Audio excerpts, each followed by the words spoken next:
My husband just confessed to me that he settled for me. Ugh. My husband and I met when we were in college. My best friend at the time, let's call her Tori. Her and I lived together and were best friends. We did everything together. I mean, we were like sisters. Let's call my husband Jack. Jack came to school and he was a newbie. He had 0 friends, so Tori and I decided to take him in. So the 3 of us went on to become the 3 Musketeers. He would stay over our apartment so much that we actually just asked him to move in. We would cook for each other, help each other study. We would even do each other's laundry whenever somebody needed help. I'm telling you, we were all like a tight-knit family. But I have a confession. As soon as Jack moved in, I started falling in love with him. But at the time, I never had the balls to ever tell him. You see, Tori was considered the prettier of the 2 of us. And I never resented Tori for that, but people made it very clear that she was the prettier one. And she was always the one to get hit on, never me. But one night, we all got drunk and Jack ended up kissing me. He actually even tried to hook up with me, but I said no. That night he tried to hook up with me, but I said no. Following morning, he actually apologized. At the time, Tori had just started dating another guy. I mean, Tori had a new boyfriend every single week. At the time, I wished I could have 1 boyfriend. While she had 10, I had 0. This is when I started noticing that Jack was a little jealous of Tori's new relationship. Anytime her new boyfriend would come over, he would get in a really bad mood. I asked him if he was jealous and he said no. A few days later, we all got drunk again and Jack kissed me again. Eventually, we ended up dating and he asked me to be his girlfriend and then we got married. And that all happened within a year. Tori at this time had already gotten married to the guy that she was dating. We actually both had our weddings around the same time. At the time, I felt so lucky that I was able to marry the man that I had fallen in love with in college. I was actually afraid that I would end up alone because I wasn't as pretty as Tori. Fast forward to a year after we all got married. We actually all ended up living in the same cities as well. Tori invited us over for dinner to see their new house. During the dinner, my husband decided to have a few too many drinks. And that's when he blurted out, "I actually liked Tori before I liked you. I only married you because Tori got engaged." They all laughed at this. They clearly thought it was a joke. I laughed it off too. That's when he said in front of everyone that he only married me because he lost his chance with Tori. They all laughed. I mean, even Tori's husband found it funny. When we finally got in the car to head home, I asked him if he actually meant it. He looked at me and he said, "Yeah, I liked Tori before I liked you," and that the only reason he hooked up with me was because he was mad at Tori. I started to cry uncontrollably. This whole time I never thought he had a thing for Tori. He stops the car and he says, "But I love you," that he had no feelings for Tori anymore. I asked him why he would think that was okay to say out loud. He said he had probably had too many drinks. Yeah, it's the alcohol's fault for sure. When we got home, I asked him again if he really loved me. That's when he explained that the love he has for me is different than the love he had for Tori, and that he was actually infatuated with Tori. That our love was safe love. He said, "Just forget about what I said. It was just a joke. I just wanted to make everyone laugh." That's when I realized that he had made a joke at my cost.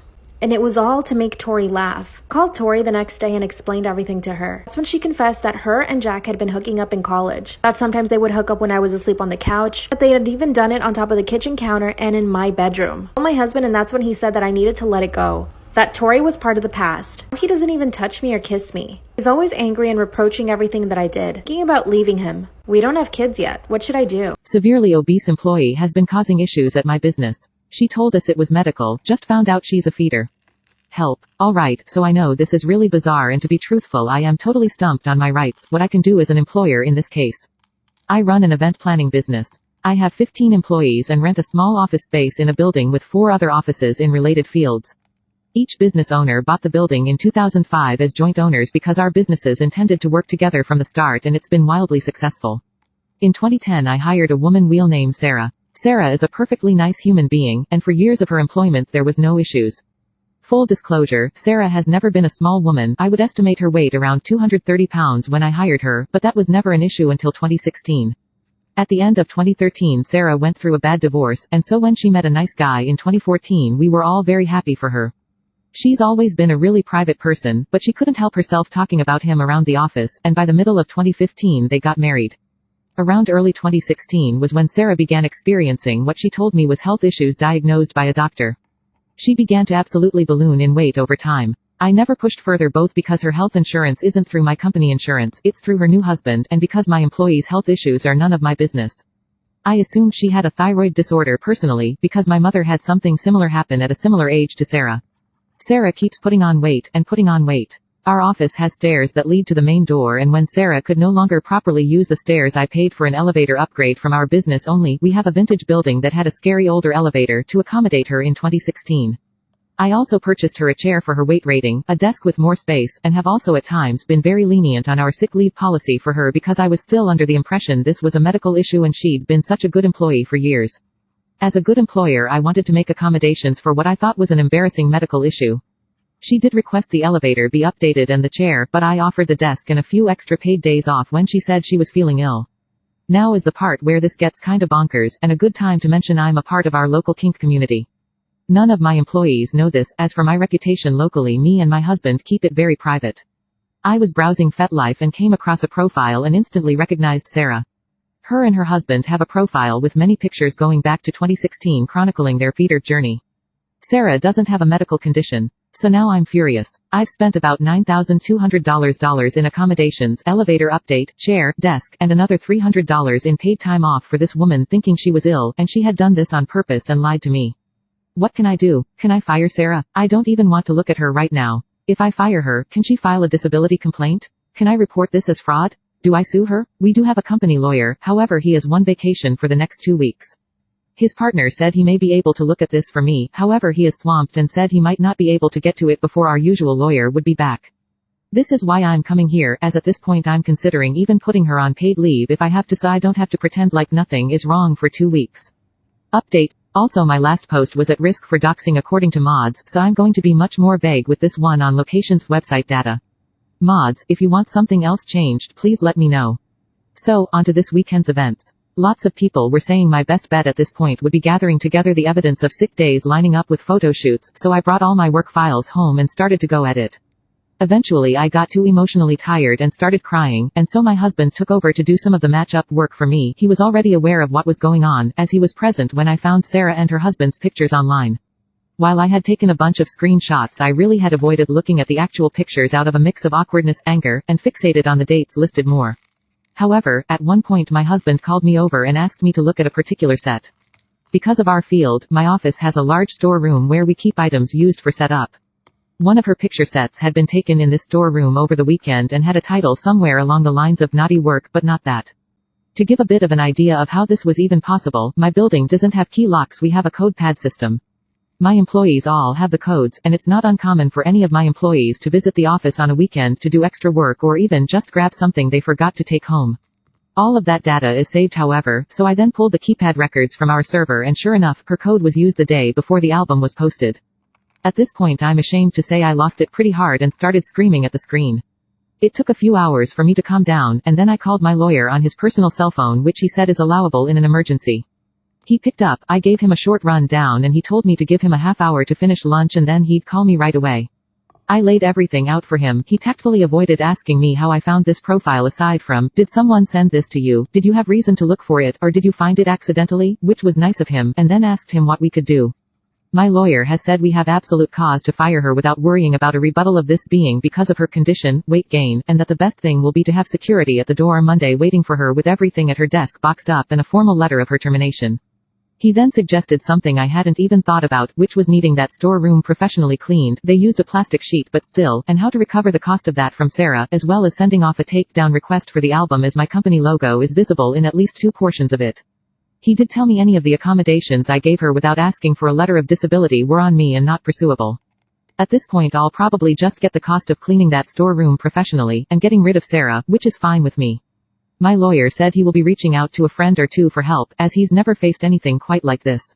I told him that I could believe that, and that I was sorry to have to bring this to him.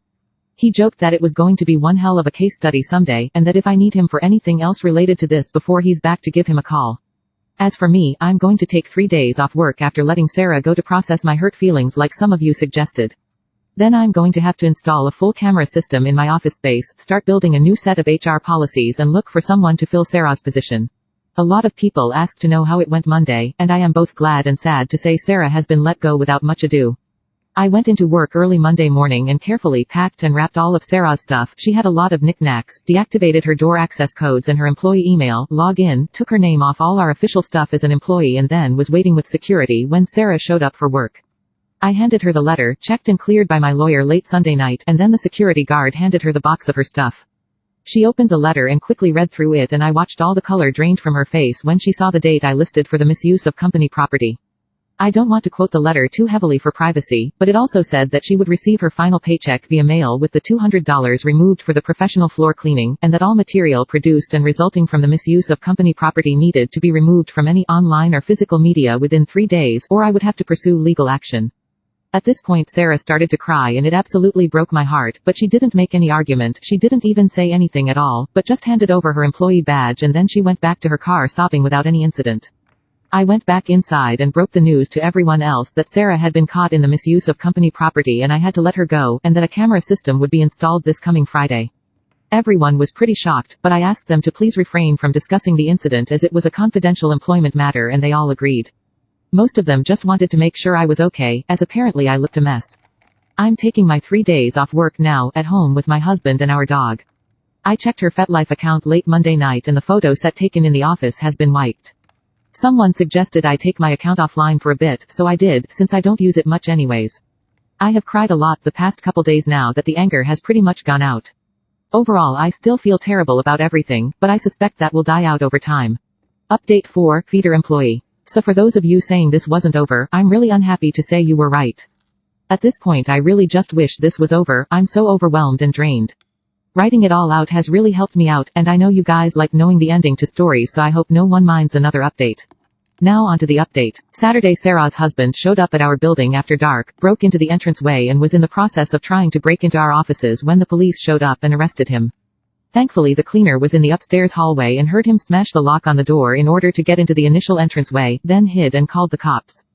According to the police he had a gasoline canister with him and they believe his intention was arson as retaliation for us firing Sarah. They wouldn't say much besides the base facts, however from what I gather, and also what the cleaner told me afterwards, he apparently flipped out when the cops showed up and was yelling incoherently. The police called me and had me come into the station and relay my full story. It was awful and honestly really embarrassing. At this point they said there'll need to be an arraignment, which I won't be involved in, and then most likely a trial, which I may be required to be a part of before we know what happens to him, but that they would update me as the case moves along when they can, like if he gets out on bail, etc. The police are charging Sarah's husband with a handful of things: breaking and entering, attempted arson, apparently assaulting an officer and a few others. However my husband said we could probably recover the damages of the busted door as well. I also got together an emergency meeting for all the building business owners and informed them of what had gone on, just the basics on Sarah's firing, not the details, and our business offered to hire a nighttime security guard for the next little while, which they agreed would be prudent. I feel really terrible about this now affecting them, all of them could have lost their livelihoods. They were really nice about everything, but I can't help feeling like crap. I sent all of this information off to our lawyer but haven't heard back from him as he's still on vacation. We've still not heard anything from Sarah either, though all of her social media is gone, not blocked. We checked through an account she would have no reason to block, as well as her account on the website with the fetish photos. I honestly have no idea if she had anything to do with this or not. So that's it. I'll see if I can update when everything is wrapped up, though some of you mentioned my lawyer may have me take these posts down, but if I'm able to, it probably won't be for a while the police and courts do their thing. Actual final update. Went to court over the husband's attempted arson. Apparently he went off and was crazy while in lockup with the police as well. We learned that apparently when questioned by the police Sarah had no idea he was going to do this. He just said he was going to get takeout and left. He's going away for a while, so I'm not too worried there. Not everything had to come out in court according to my lawyer, and knowing Sarah had no idea this was going to happen, I chose not to talk about everything that happened beforehand when I gave my testimony. It was basically kept to I terminated his wife for being in the office after hours for personal use unauthorized. I just didn't have it in me to ruin someone's life like that by putting what happened on court record. The husband also didn't say anything about it and was very quiet and meek in court, so I think his lawyer got to him. Security has been updated at my building, all of the other owners were very nice and pitched in. We, being me and another female owner who was grateful our business didn't burn down, took a Redditor's advice and hired the cleaner for an afternoon, but instead took her to lunch, then to the spa, and then handed her pay for the hours worked. She is a very sweet woman. Someone, we don't know who, as it wasn't us, called Sarah's family in all of this. She had been estranged from them for a while. I've heard secondhand that 2 to 3 days after the incident with her husband Sarah's father and mother showed up, they lived 12 hours away. They stayed long enough to get permission from the police for her to leave the province, packed up her things and left with her. I have no idea where she is now or what she's up to. I upped my therapy, had a lot of anxiety over court, but am doing alright now. My husband has been a superstar in all of this. This didn't blow up in the media or anything like some Redditors suggested, which terrified me, so I'm extremely grateful. My other employees seem to have pieced together something of what happened, but no one's said a peep to me. So that's it, ended with not much of a bang, and I am thankful for that.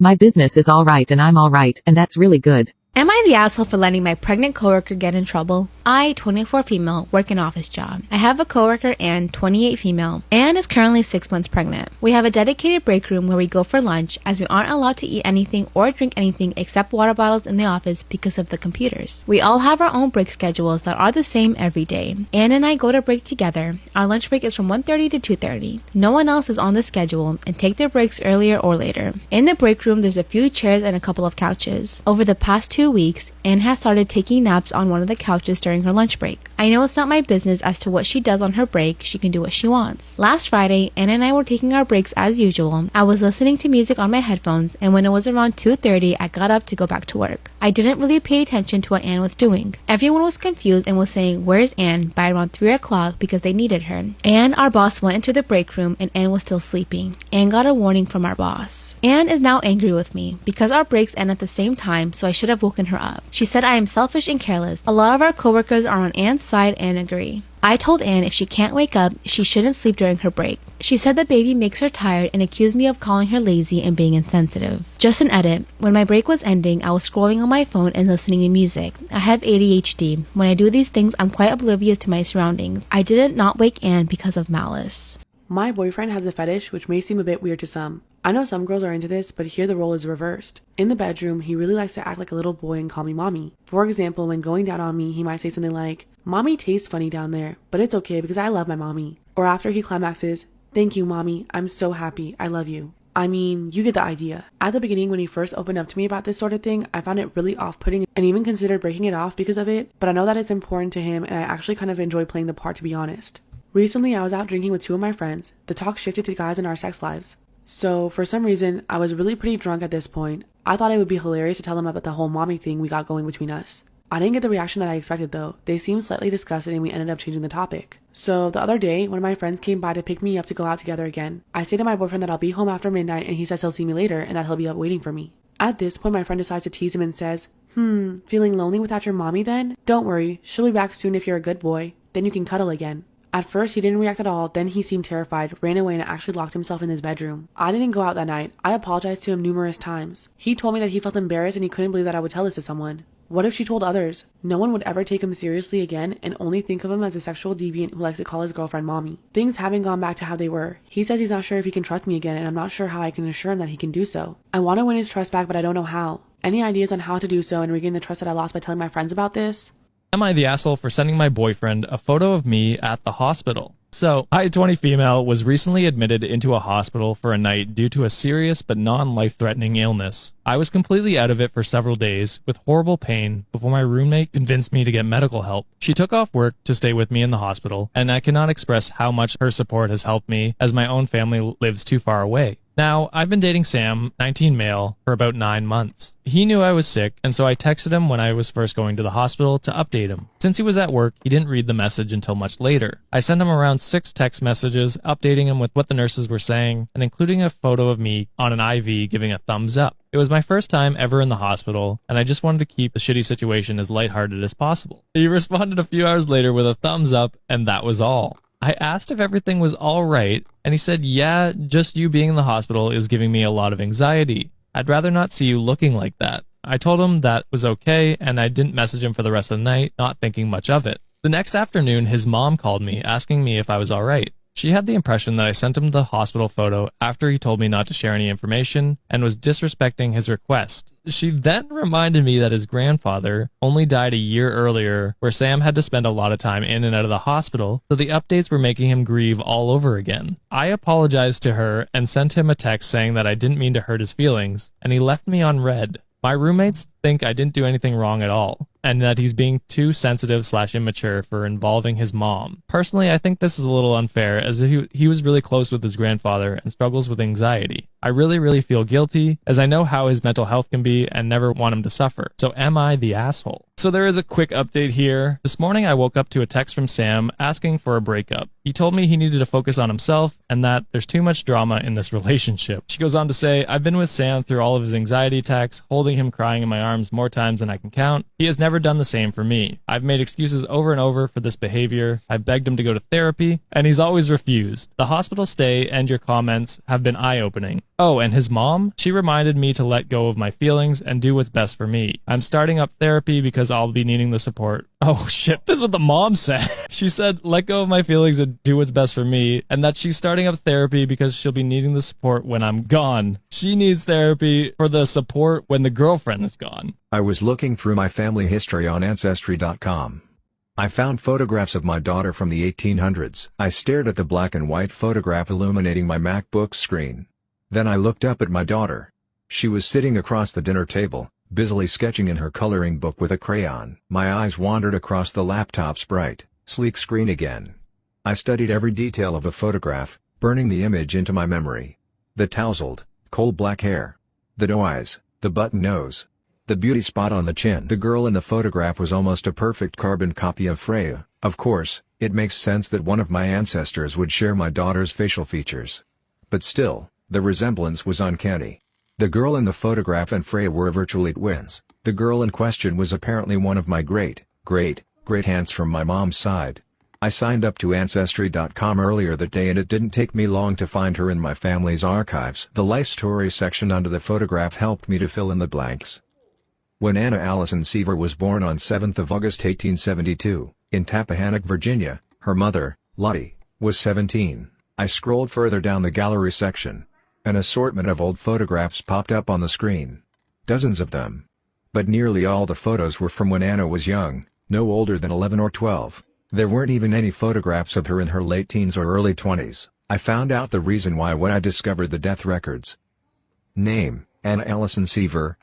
Cause of death, smoke inhalation. Date of death, 12th of January 1883. A fire occurred on the night of January 12, 1883 at Brooks Orphanage in Roanoke, Virginia. 45 children and 3 adult employees died as a result. I froze, feeling my heart sink. Chills tingled down my spine. 12th January. That was the same day my daughter Freya was born. Anna Seaver died on 12th of January 1883. Freya's birth date was 12th of January 2012. It's just a coincidence, I told myself, brushing aside that sense of unease I felt from the pit of my stomach. A disturbing coincidence, but a coincidence, nonetheless. I had yet to find out just how wrong I was. I browsed through the old archives, unraveling the short story of Anna Seaver's life, one faded photograph at a time. I found myself lingering on one of the photos. It was a photo of all the children at Brooks Orphanage. It looked like your typical class photo. The children in the front row were sitting down, and the ones in the back rows were standing. All of them had somber faces, except for Anna. Anna was on the right corner of the front row. There was the faintest hint of a smile on her face. A feeling of unease washed over me when I saw that smile. Honestly, I felt that same unease when I looked at all the other photos too. They were all equally as unsettling. Stare at each one long enough and you'd feel this suffocating darkness in the air around you. A strange symbol reappeared in some of the photos. The symbol was of an X inside a hexagon. The first time I saw the symbol was on the necklace Anna wore in one of her portraits. I saw the symbol again in the photograph where all the orphans were together. It was chiseled into the wall of the stone building that stood in the background. What does it represent? I remember thinking to myself I assumed it was just some type of emblem for the Brooks Orphanage organization. I spotted the symbol in a handful of other photos. There was a picture of Anna and a boy sitting on a bench. Stitched onto the boy's coat was a lapel pin, decorated with that symbol. There was another picture of Anna sitting on a rocking chair, posing with a doll. The wallpaper in the background had patterns of that symbol. You had to look really hard to see it. My curiosity was nudging me, inviting me to discover more. I had to learn more about this Anna Seaver. I felt like she was a puzzle I had to piece together. I wanted to spend more time researching. I could have spent hours scraping the bottom of Google's barrel for information, but Freya had school in the morning. And I had work. I closed my laptop and called it a day. Freya, it's time for bed, sweetie. Why don't you finish up that drawing? Just a second, Mom, Freya chirruped, her black crayon scratching and dancing across the paper. Nearly done. Just one more finishing touch. And voila, she sat back and admired her finished product with a smile. Freya had a smile that could light a candle. You couldn't help but smile when she smiled. It was contagious. I approached her. What masterpiece have you created for us today then, Da Vinci? It's a surprise, Mommy, she said, smiling mischievously as she pulled the paper to her chest. Close your eyes. I closed my eyes. Okay. You can open them now. When I opened my eyes, I saw something that chased the sleep out of them. My eyes widened as I stared at my daughter's drawing. It was a stickman drawing of her and me standing outside our house, with smiles on our faces. There was a big yellow sun in the sky. She even colored the sky blue. It almost looked like a drawing you'd expect from a 10-year-old child. Almost.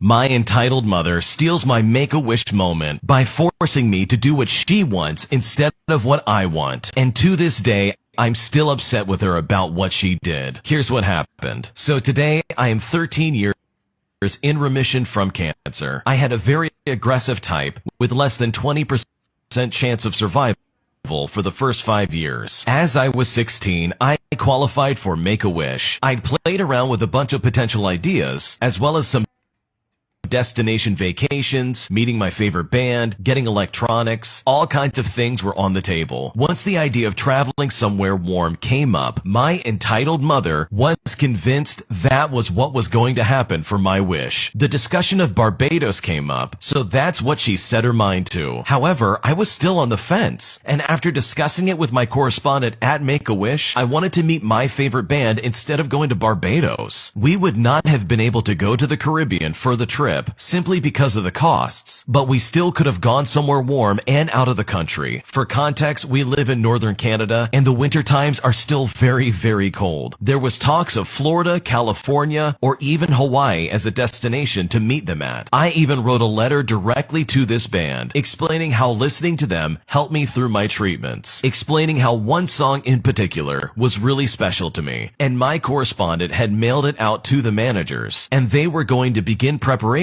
for the band to get time scheduled for the wish. When I told my mom what I wanted and the plans to meet the band, she went nuts. She went off about how she deserved this trip as much as I do because she was there for me the entire time, and that if I wanted to do anything besides going to Barbados, I could find another adult to supervise the trip because neither her nor my stepdad would be joining me, all because it wasn't what she wanted. She then told me to pack my bags and that I would be staying at my dad's place until so as a result, I spent over a month at my dad's house. Meanwhile, the correspondent was trying to convince me to go through with what I really wanted, all during this time period when I'm forced to live with my dad. But as a teenager, I eventually caved, and I let my mom have what she wanted. Now, my parents did make a compromise with me at the time, and told me that they would drive me to their concert in Toronto if I had paid for the entire trip. And foolish 17-year-old me thought it was a great idea. I get to see the band in concert, and my parents get to be happy in the end with their trip. When it came time to see this band in concert, it cost a lot of money. My parents complained the entire time, but you know what? At least I got to see them in concert. On the occasional time where the conversation of the trip to Barbados comes up, my mom likes to paint herself as the victim after all these years. She would say stuff like, "Could you imagine if you'd gone through with it and we'd missed out on going to Barbados? You would have gone with somebody else and left us behind. I would have never forgiven you if you'd done that." To this day, I am still a huge fan of that band. They were on a hiatus for a while, but came back, and this whole situation really stuck in my mind, especially when I see them performing on shows and their 2 tours they've done post-hiatus. Yes, I saw them in concert, and it was a great time, but I could have physically met them and gone to the concert through Make-A-Wish while traveling to another country, all without having to pay out of pocket for the experience. And this is all because my mom felt entitled to making my wish about her, rather than the actual recipient of it. I understand that she didn't care to meet the band herself, but there could have been many opportunities available aside from just doing that. I nearly didn't make it during treatments. It should have never been a question of whether or not we're going to do what I want for my wish, especially with the extremely high chance that my cancer could come back.